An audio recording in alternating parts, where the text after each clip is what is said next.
Open that awning, set up your camp chairs, and put something cold in your hand because it's The Riveted with Chris and Gina.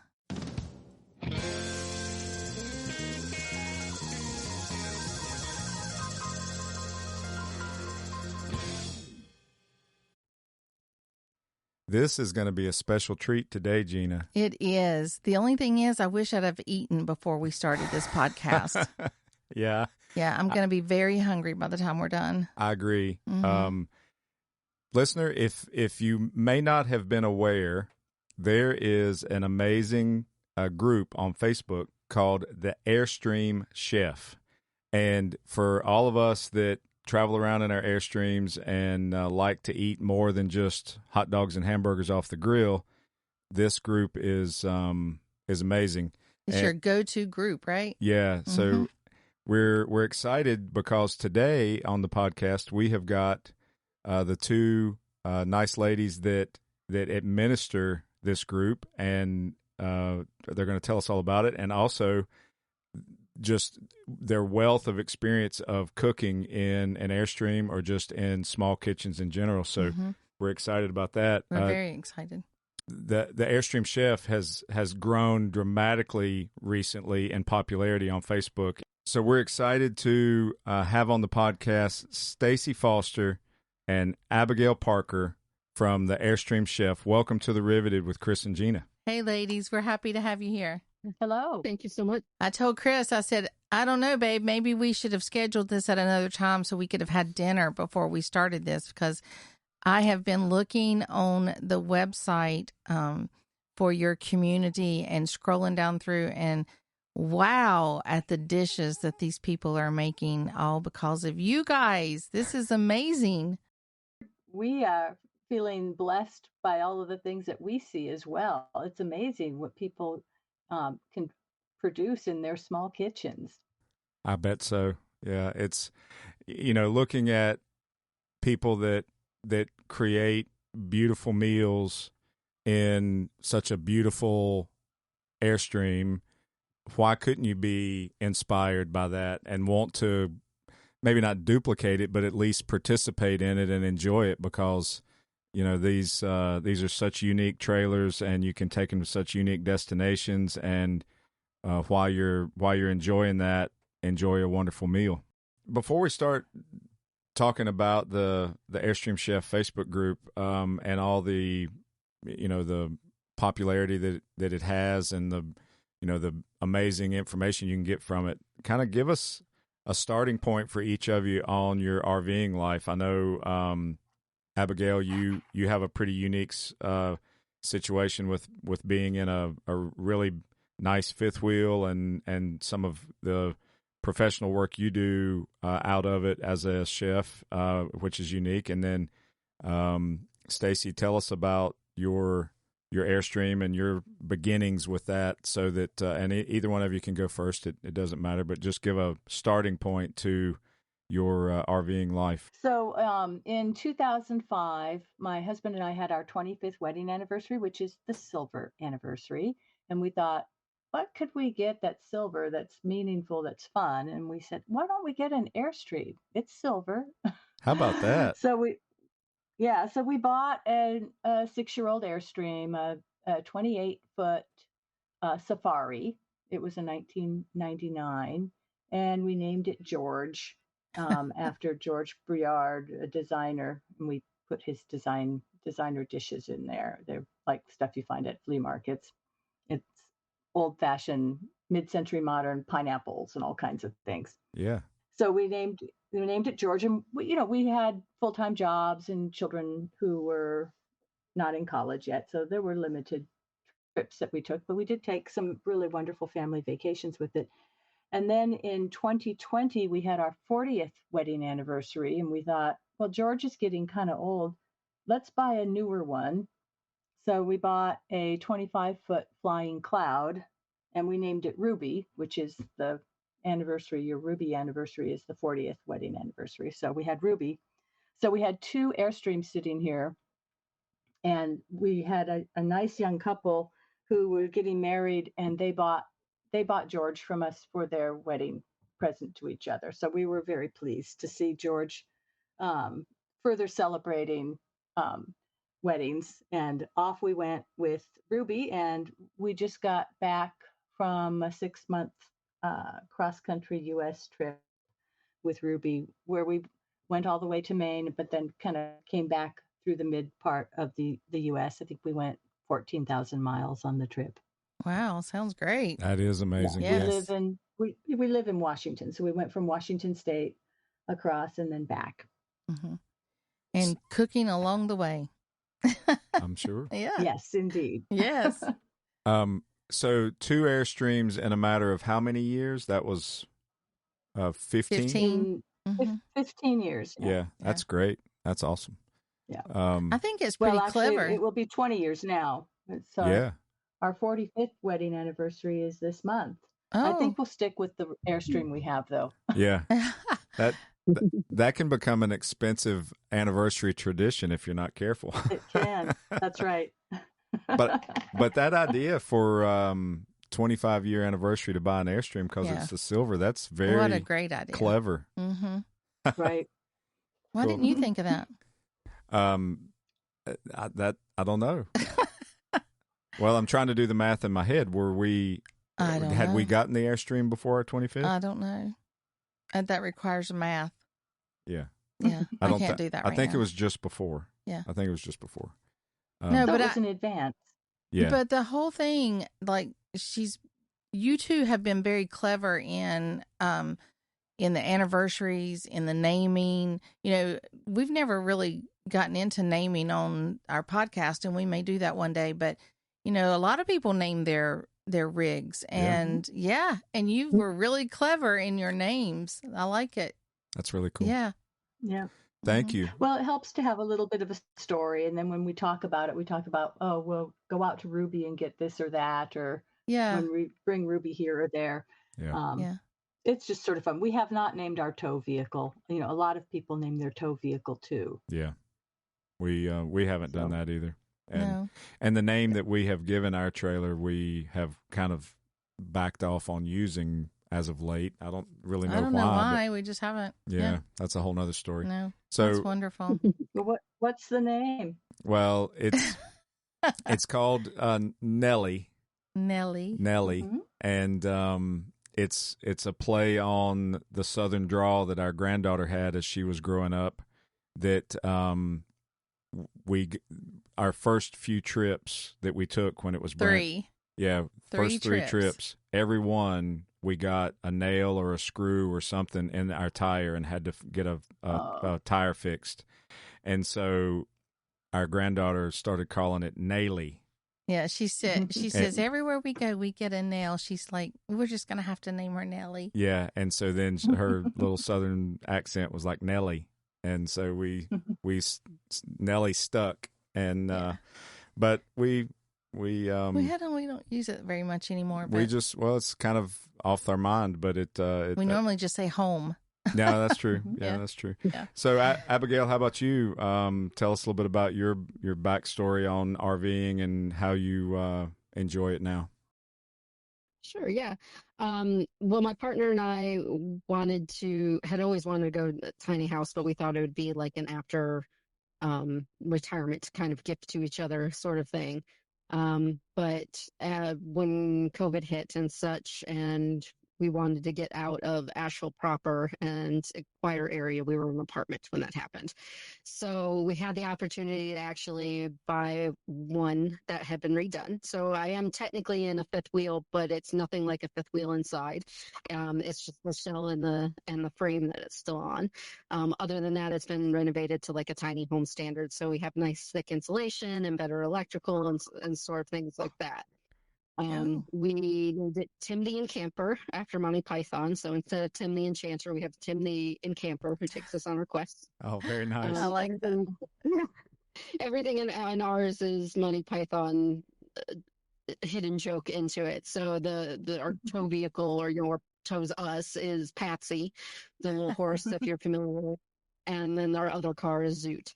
And then my Facebook pages and such, even before I started private chefing, our private Facebook group to everybody so they to keep up on our travels was Quest for the Migrating Coconuts. Oh my gosh.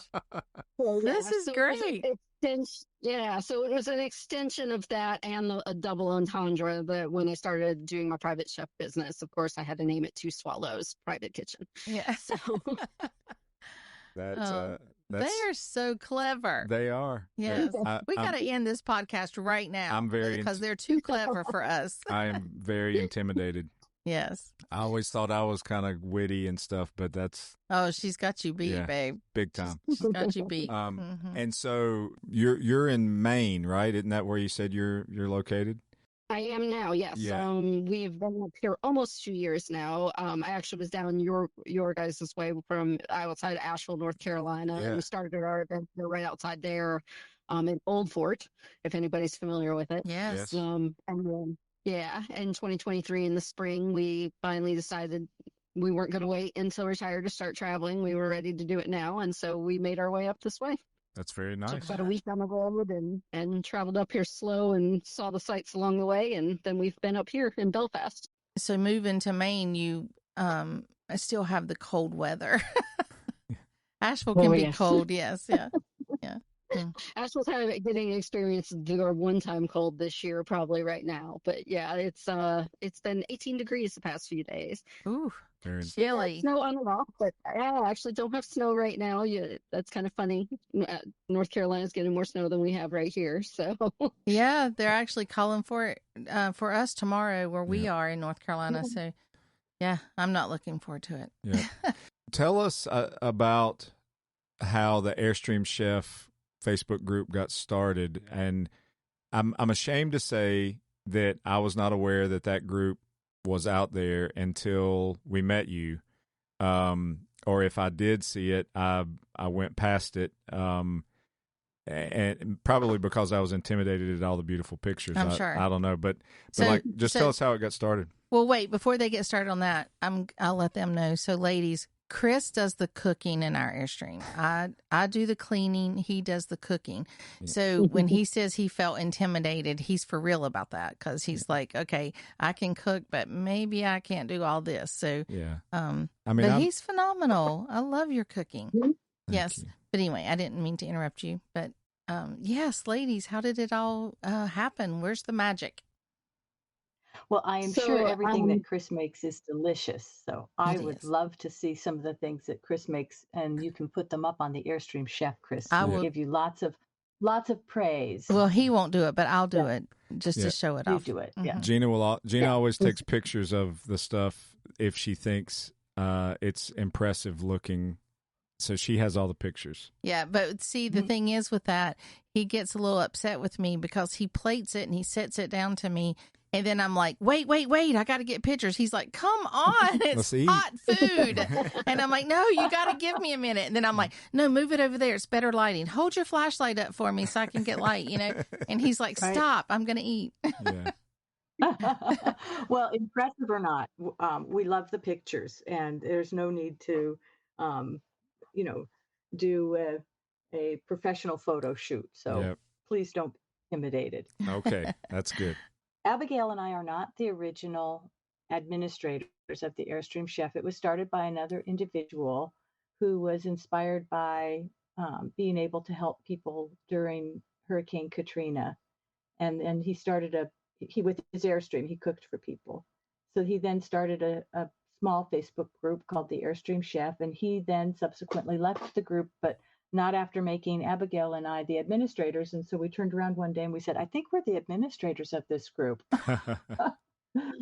The original administrator had added me on a while because he was doing some international travel that would leave him without. So I've actually been adminning it for a long time behind the scenes. I just didn't take an active role until he was kind of gone and it stepped into that role. And then at about that same time we had Stacy and come in as well, and then we kind of just naturally took off with it together when it was in our hands to help grow it. Very good. And so expand a little bit more on the original person that started it, his initiative with Hurricane Katrina. Help me understand that a little bit more. Well, he wanted to help out because he knew that people were having some food insecurity. So he drove his Airstream. I don't know where he was sighted, but he drove there and set up in a parking lot and started giving people free meals. Wow. And then sort of said, you know, I'm good at this. And I like to cook for people and I like to cook out of my Airstream. So I like to tell people about what I'm doing. So he set up the group. That's really neat. That's a great way to give back too, right? Yeah. I mean, Mm-hmm. you know, the Airstream Chef Facebook group obviously is not necessarily about philanthropy in that regard, but it was like he just, as an Airstreamer, was passionate about making sure people could get meals when they needed them, and used his Airstream for that purpose.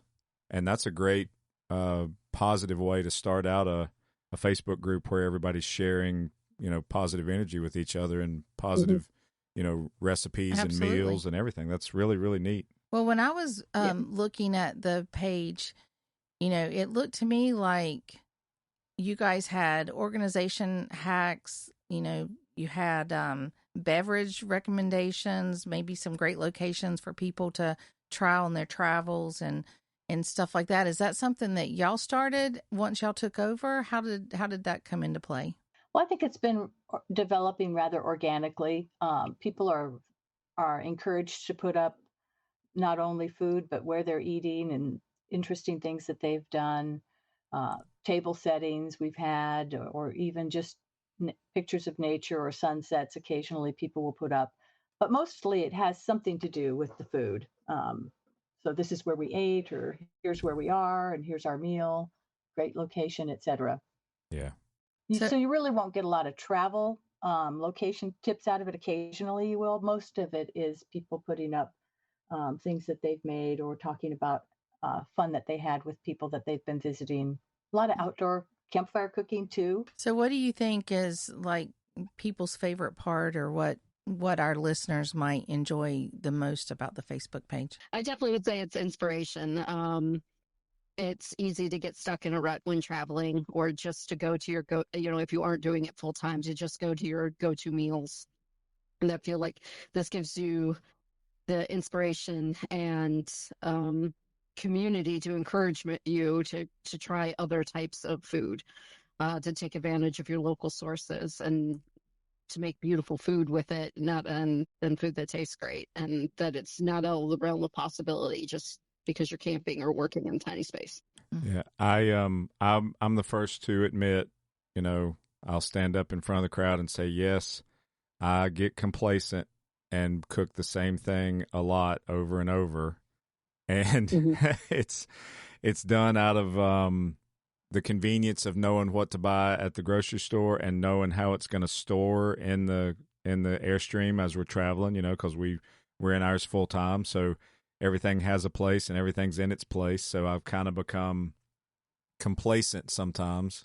I try not to, but I'll admit that I've done it, and I'm sure other people have. But that is good to see pictures, see recipes, and see how other people are doing, you know, very good quality, creative cooking.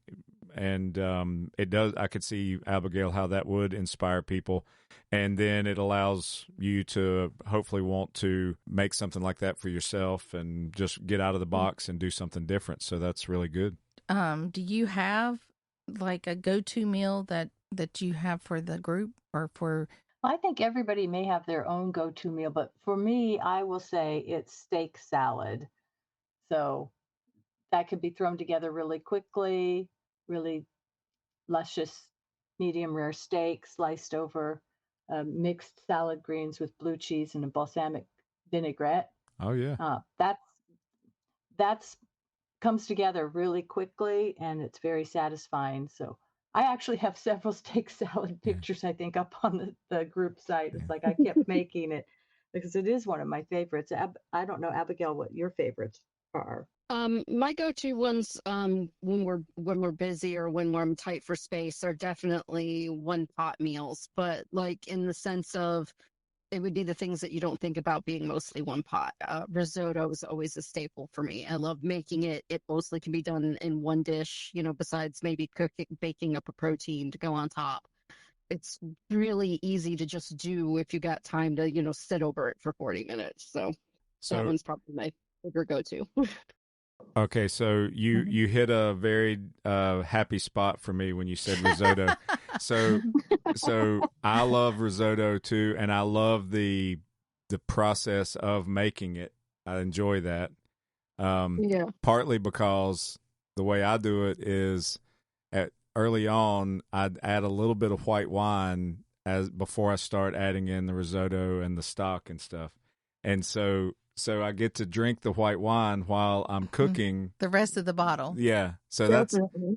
I always like doing risotto because of that. But anyway, so my question is, like, do you just do risotto fairly plain, or do you do something inside of it, unique flavor, and then just add a protein?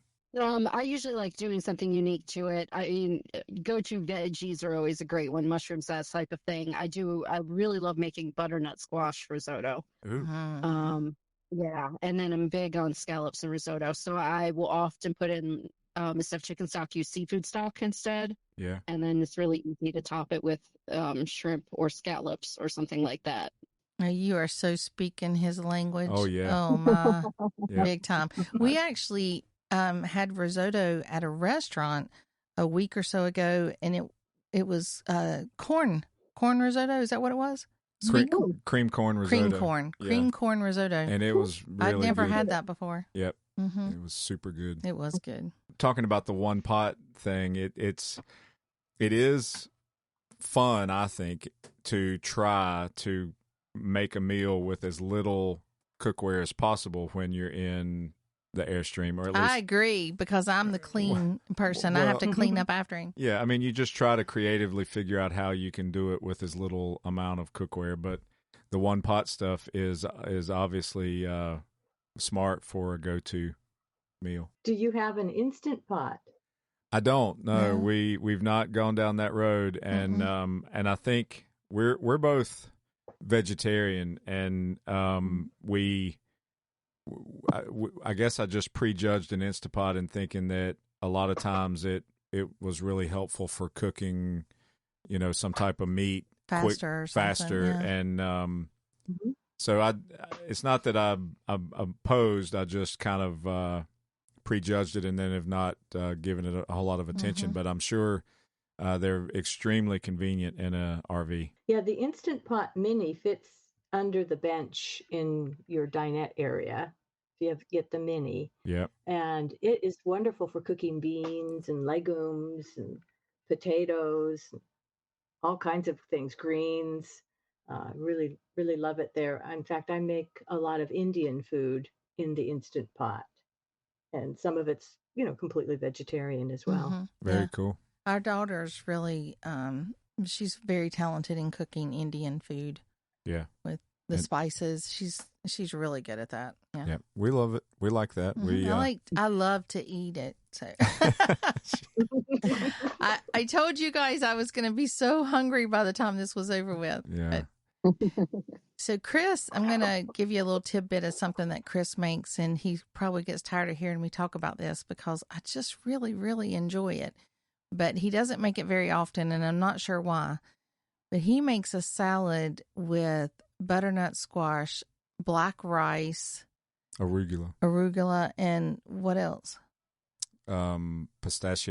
Chopped up pistachio nuts, and then just a white wine. Oh my gosh, it is so red good. wine vinegar based dessert. It's light, but it's so delicious. Yeah. And I love it. Wonderful. I have to see this in the group now. Okay. Yeah. That will be one I post. I promise. Yeah. Well, I'll admit that I grabbed the recipe from it was back a long time ago. It's been a long time ago now, but it was like a HelloFresh recipe, back something like that. But we loved it, and I fell in love. Yeah, and I'm like, make that, yeah. And when we go somewhere and entertain with friends or something, then we always take that with us because everybody loves it. Yeah. So tell us a little bit about all the you've obviously done something right to have such amazing growth in the Facebook group. Recently, just tell us about Seems that. like we saw like 4,600 members or something. Yeah, and growing. Yeah, so you Right. guys are obviously doing something right. Yeah. Well, it grew by 1,500 people just recently. So That's awesome. I think during the high season for camping, there's a lot more activity. And then, it's exponential. One person likes it and then they tell somebody else about it and they invite somebody else. It is a private group. So the fact that it's growing that fast is, I think, really heartening. You pretty much don't really see it too much unless somebody brings it to your attention. So that I think it's a lot of friends telling friends and like-minded people. We really don't get spammed at all with requests. It's very people who join end up staying usually for quite a long time. We don't have a lot of attrition. Very good. Mm-hmm. That's Yeah. very good to hear.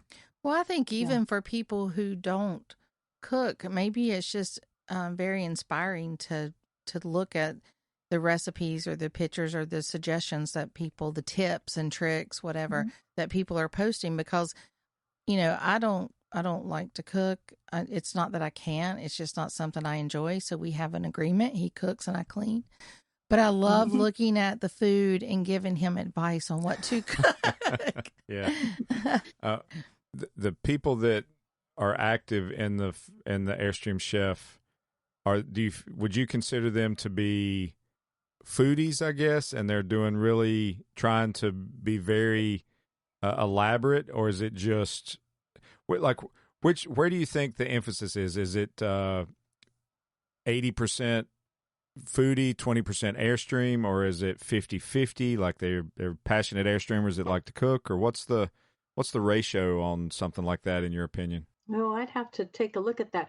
I would say obviously people who enjoy the group are people who like to eat and enjoy cooking themselves. And there are plenty of people though who are just getting into cooking and have no ideas, and they'll put things up like, I did this for the very first time. And the group is very encouraging.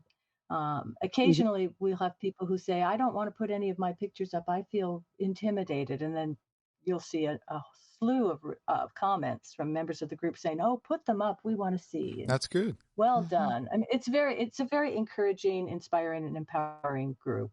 It's not a contest at all. I think some of the people are clearly very accomplished chefs. We do have some professional chefs, including Abigail, as part of the group.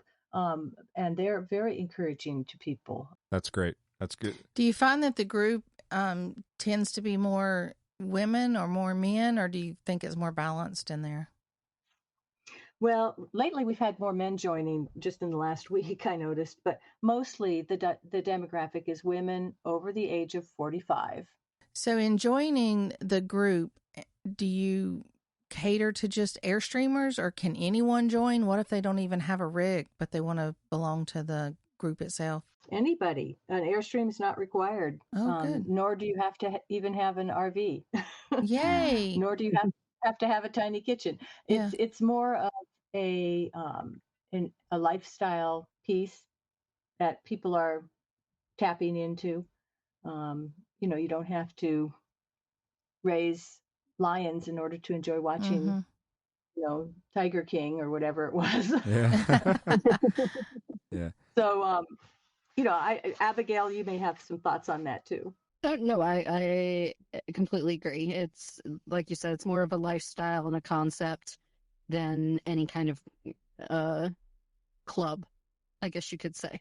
So it's more about encouraging everybody to appreciate the work that goes into the extra efforts made, because you have to be willing to make that extra effort to work inside a small space. And so it's more about encouragement than it is about, even though we do sometimes foster healthy competition in the fact that we host like weekly little photo contests, so that you can be the cover photo and sort of, things that get engagement up and such, and encourage people to want to post.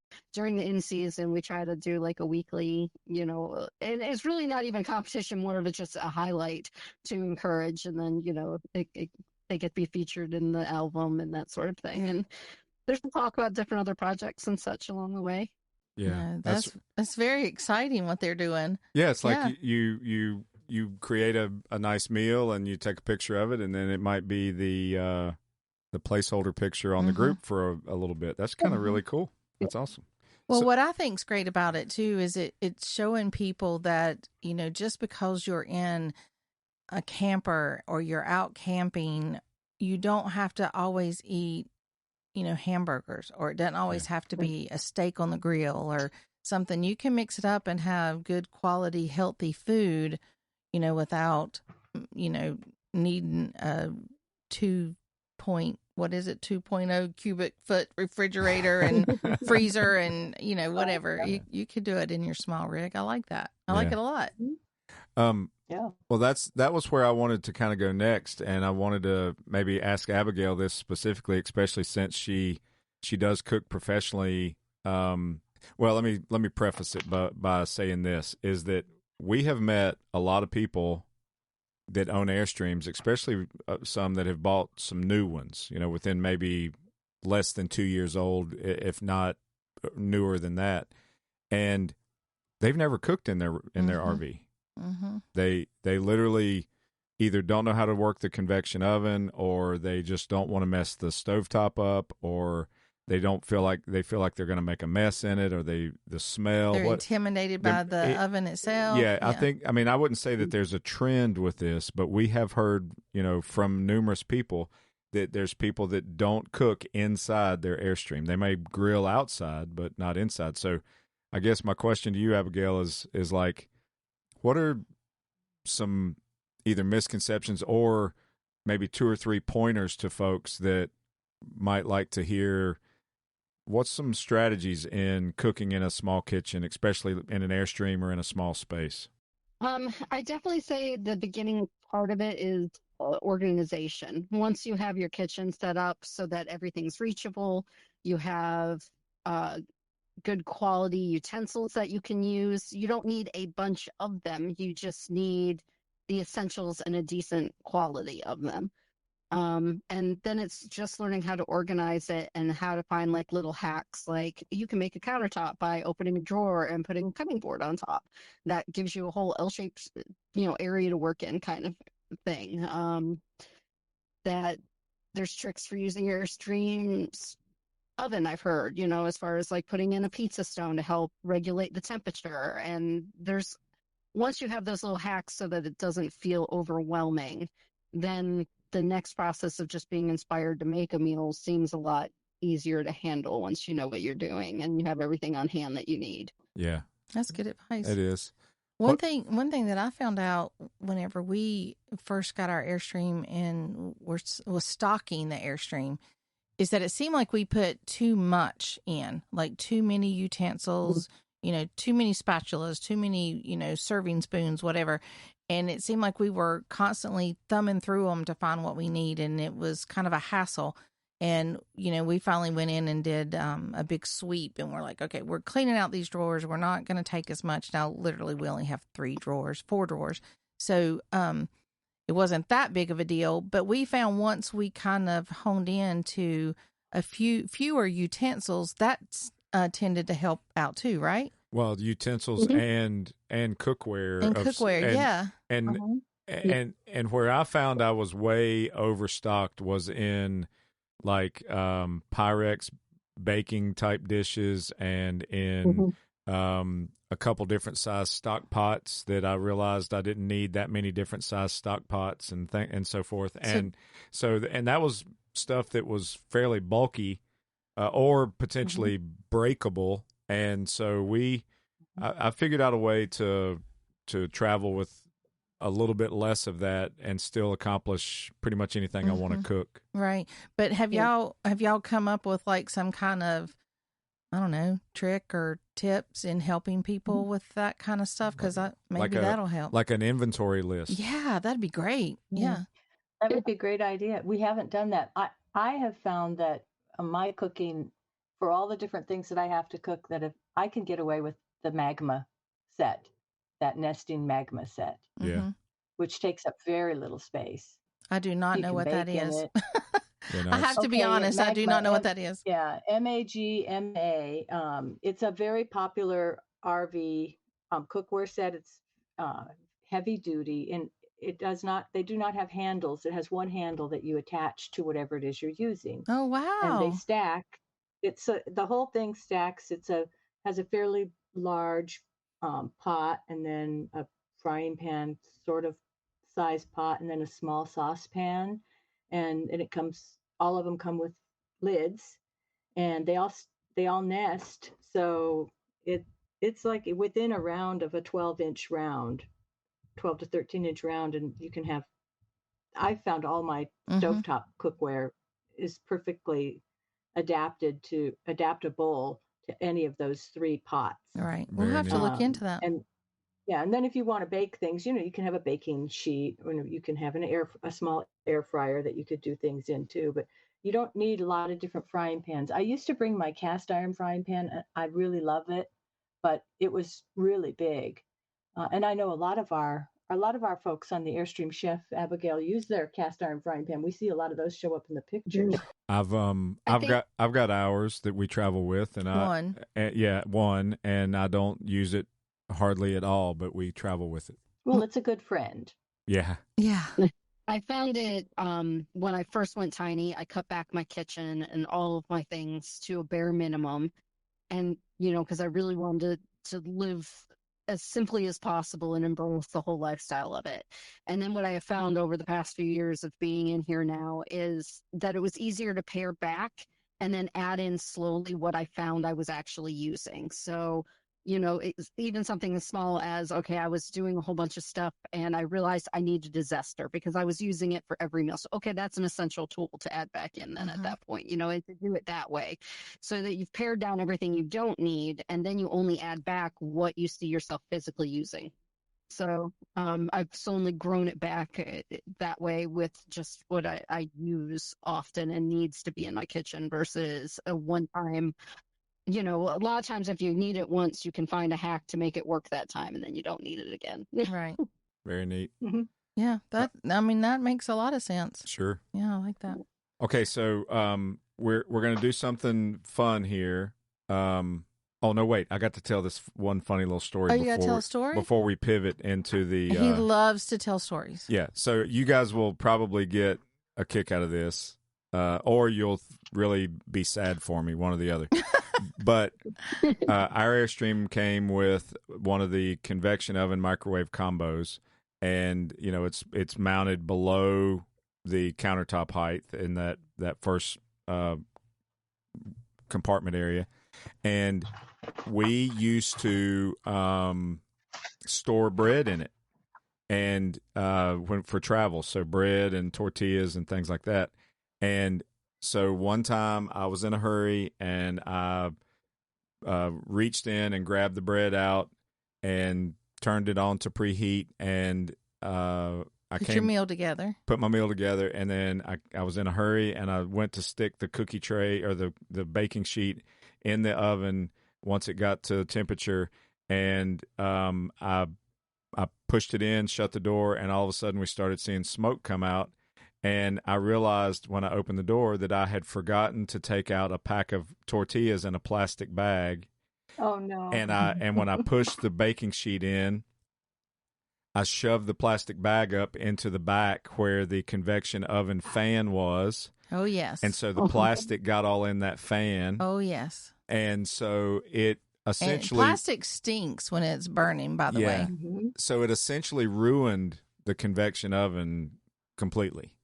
And oh no. Yeah, because the plastic hardened and I couldn't get it out of the grates of where the fan was. And it was like a $500 mistake of just forgetting to take everything out of the oven. So I guess if anybody is listening that has a convection oven in an Airstream, don't use it to store bread or tortillas in. Or just be more efficient at getting my. it out. Yeah. Yeah. So Okay, let's play. okay. Yes. Let's so do it. so okay, here, ladies, I hope you're game for this. so we have an idea for you. Okay, and we don't, no pressure, but we're going to alternate back and forth between Abigail and Stacy, and we're going to just throw a couple questions at you, rapid fire, and you give us your expert answer based on the philosophy of the Airstream chefs. Okay. All right. So here we go. Gina, do you want to go first? No, I'm you going to go do. first. Okay. Yeah. Okay. So Stacy, your most useful cookware piece. The large skillet on my magma set. Ah, Nice. how big is it? It's a 12 or 13 inches. Okay. You're not big. very rapid on this, Chris. Well, I don't want to be like ultra high pressure. All right, we're going to get into storytelling as we go. Okay. All right. Gotcha. Okay, Abigail, you ready? Yes. Your fridge should never be without what? Oh, fridge should never be without decent cheese. Ooh, Oh, I like that. I dig that. Here. That's good. Yeah. That's something quick and easy to throw out for entertaining too, right? Yeah. Well, and if you've got good quality cheese, it always is See, I can tell pleasure. stories too. Yes. You can. Okay. All right. Rapid fire. Here we go. Okay, Stacy, your favorite minimalist meal that does not require cooking. Ooh, not require cooking. Let's see. I think about some that we just had. I would say raw oysters, Whoa. lemons, sourdough bread, and of course, wine. Good one. I like wine. I like it. Okay, Abigail. Some friends. Not very vegetarian, I'm afraid. Yeah. Some friends came by to say hello unexpectedly. What can you serve? Oh, and this is based on what would like be in my house. Yes. Like Well, going off what we just said, I can definitely always make you a charcuterie board. Always have it on hand. And I'm probably going to be able to make you some kind of pasta because that you can make that with minimal ingredients and it will always taste good and it's a crowd pleaser. Sounds good to me. Yep. I love got it. pasta. Okay. Stacy, tell us your biggest kitchen disaster in your Airstream. Let's see. There's always a disaster, by the way, so nothing's ever perfect. I guess on our trip that we recently took, I got very excited and I bought this very beautiful shrimp to make a really killer shrimp cocktail. And we had a very bumpy road and we got to our destination. We had a flat tire. So my husband was out changing the flat tire and I was in trying to deal with dogs and make my shrimp cocktail. And I opened up my refrigerator and the entire container of shrimp jumped out of the refrigerator and fell on the floor and opened up and rolled all around in the dog hair. And I was not going to give up on this because I had paid so much for this shrimp. And as I fought off these dogs, I actually rinsed it all off and put it in this special sauce. And then I served it in these martini glasses. When my husband got in from changing the tire, he was like, "Wow, this is so great." It's like, yeah, it really is. So, oh no, don't go there. It was very good. So in other words, the Safe Serve certification doesn't apply to Airstream kitchens. No. Hey, it was her husband. It was her husband. Yeah. Okay. That's a great one. You'd be scared to know what I might have fed you. Yeah. I'm going to tell him. No. You're going to tell him?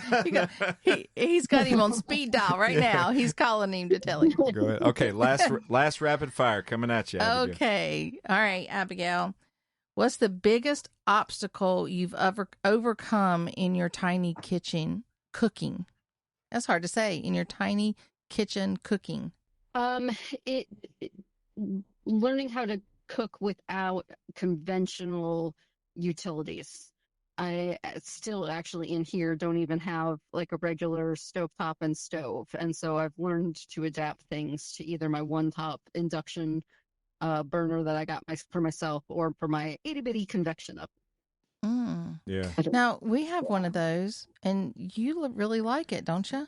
Yeah, I've got a little single induction cooktop that I can plug in and put beside my stove top if I need extra space or an extra burner or something like that. And then, yeah, that I really enjoy that. And there's a couple things that I cook. Like we love to roast shishito peppers, and Oh yeah. they're so good. And I don't want to do that inside the trailer, so I'll take that induction cooktop outside and do them outside, and then I don't worry about making a mess. So that's exactly what I was going to say. Yeah, That's why my favorite one is to take mine outside and cook it because I have a pizza oven out there, and so I have like a whole kitchen set up that I do in those warm months when it's not 18 degrees outside. Yeah. And that's actually my favorite way to cook is outside. Do you make other things in that pizza oven besides pizza? Oh, absolutely. Yeah. I've made fish in there, like roasted fish in it. I've made scalloped potatoes, not poached, but baked pears one time with mascarpone. It's really useful. I see people that make bread in it. I haven't attempted it yet, but I know people that make bread in them. Yeah. Now, is there a lot beside of your RV that we can come and park? Yeah, we'll come up as soon as the my weather. mouth is watering. I feel like I need a paper towel to when the weather breaks, we'll come up and we're just going to come to visit. That's all, and not leave. Yeah. Chris says I would love for somebody to cook for me. Yes. I missed getting to see Stacy when she was in Maine, so please, would be happy to meet other Airstream people. Yeah, we should do like a meetup together and do it. That'd be fun. Yeah. Oh, that's a great idea. You could do that for your group. You could have the Airstream chef meetup. Pick a place and everybody can come with recipes and everybody be cooking and could you imagine could you imagine the happy hour at one of those? Woo! Everybody that'd be so good. Wow. Gosh, we might gain 20 pounds before we leave, but why not? Okay, so I have a question. It just popped into my head. It was impromptu, but I feel like I'm talking to the consummate experts that can help satisfy this for me. Okay. Satisfy is not the right word. Like be nervous, ladies. Be nervous. Settle this for me. Oh, settle it. Yeah. Okay. Is when you're plating your meal, is stacking still a thing? Well, I always stack a protein on top of the starch most of the time. Yes. But I don't do the high stack, like you were seeing in some of those restaurants. I don't know. Abigail, what do you think? I think the crazy stacking phase is on its way out, but you're always going to see, like you said, your protein on top of a starch or, protein on top of pasta, that kind of thing. I'm a firm believer on everything on a plate should serve a flavor purpose, not just an aesthetic purpose. So I like that. Got it. I like that flavor purpose. Well, I'm glad that you both shared that because, I mean, yeah, you go to some restaurants and there's crazy stacking plated meals that they're just going for aesthetic more so than flavor quality and so forth. So in cooking in a small kitchen or in, we have normal size plates and we have small size plates, and sometimes, we try to cook everything in one course, and I'll stack some things, but I try not to be not too much over the top with it. But I'm a stacker, but I just didn't want to be off trend if that's gone away. You want to be trendy? Well, I like it. I want to be in the wheelhouse of what everybody else is doing. Yeah. Well, at the end of the day, you have to be able to eat it. With some semblance of a fork and knife or a pair of chopsticks. Can't be too hard to eat. That kind of takes the joy out of it. Yeah. We want to thank both of you for spending a little time with us. We've been chatting it up now almost an hour, and before we wrap up, I guess, do either of you have any socials you'd like to share, or anything outside of the Facebook Chef that you do that you'd like our listeners to know about? Either one of you? Yeah, definitely the Facebook group, which is the Airstream Chef, and you ask to join, and you'll be invited and warmly welcomed to that. I also sort of hobby food blog at butternutplace.org. And so you can see some of my recipes in development that sometimes they end up on the Airstream Chef there. And I know Abigail has a lot of topics and content as well. Very cool. Of course, the Airstream group. My I guess if I get a chance to plug my business, it's Two Swallows Private Kitchen. I'm in the Mid-Coast Maine region, and I specialize in either home prep, or if you're having a private dinner party, something like that. Not large size catering, but those intimate meals for like a birthday party or a special event. Very nice. Gina has always said, she's like, one of these days I'm going to have a private chef. And I'm like, well, honey, we've been married over 30 years, and at least for the past 10, you have one. You have one. I do. We hope our listeners can find your Facebook group and participate in it. If we invite. Well, we're going to put links out there, right? Oh, we will. Yeah, yes, we'll absolutely. We'll include all that in the description of this episode, and make sure everybody's aware with our social post and stuff about this episode. But we just wanted to make sure that you guys were able to share everything promotionally that you wanted, and get the word out and the message out there. And again, and when you join their group, then make sure you say, I heard about it on the podcast, so that when Chris and I are on there, we can say hey to you too. Yes. That's right. Yes. Absolutely. Yeah, I think we're up to about a half a dozen listeners now, so your group is going to blow up. Oh, it is. Yes. Okay. Yes. Well, I mean, for the longest time, we only had one listener, so we're getting there. We had a little one bit at a time. verified listener. Mm-hmm. But yeah, no, I think we're we're starting to. We'll be featuring this.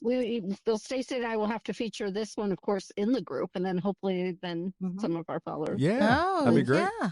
That'd be awesome. That'd be great. We're having a lot of fun. Collaboration. Yeah. Yes. We're having a lot of fun with this, and what we were excited about to chat with you two is that everybody has a passion for Airstream or RVing, and we've had a lot of fun conversations with people about their experiences and their passion for the brand and that kind of stuff. But we have not really talked a lot about the cooking side of being an Airstream owner, and it's a vital part, I think, of life. Well, of life, yeah. And I think just enjoying your Airstream at a different level is using all of its components, using its kitchen, using the outside areas and the inside area for dining or entertaining, cooking, whatever. It's just a. Well, hopefully this takes the pressure off some people who don't know where to start or what to do, right? Sure, in cooking, because like you mentioned earlier, that some people don't even use their Airstreams kitchens. So maybe this will just give them a little bit of confidence and some spark to say, "Hey, I can do that," and at least try it, right? Yeah, yeah, and right. They can start off with a grilled cheese or something like that, something pretty straightforward. And then the next thing you know, they're making beef Wellington or whatever's crazy elaborate. I don't know. Yeah. Whatever. But, we just had some people put up a grilled cheese video. Do you remember that, Abigail? The Hamblins put up this awesome grilled cheese video. So you can see how to make a really over-the-top, wonderful grilled cheese sandwich in a video on the Airstream Chef. Wonderful. I'll see. And I was just trying to be funny, and then they've got an amazing grilled cheese. They have it all. Yes, they have it all. Well, that's amazing. Well, thank you both for giving us a little bit of time and sharing your passion for not only Airstream, but just cooking in general in tiny kitchens and in the RV lifestyle. And I hope it resonates with our listeners. I'm sure it will. And Absolutely. And there was a lot of great information, a lot of fun. So thank you Yes. both very much. Now, see, I'm starving. Thank you. Anybody else hungry? Yeah.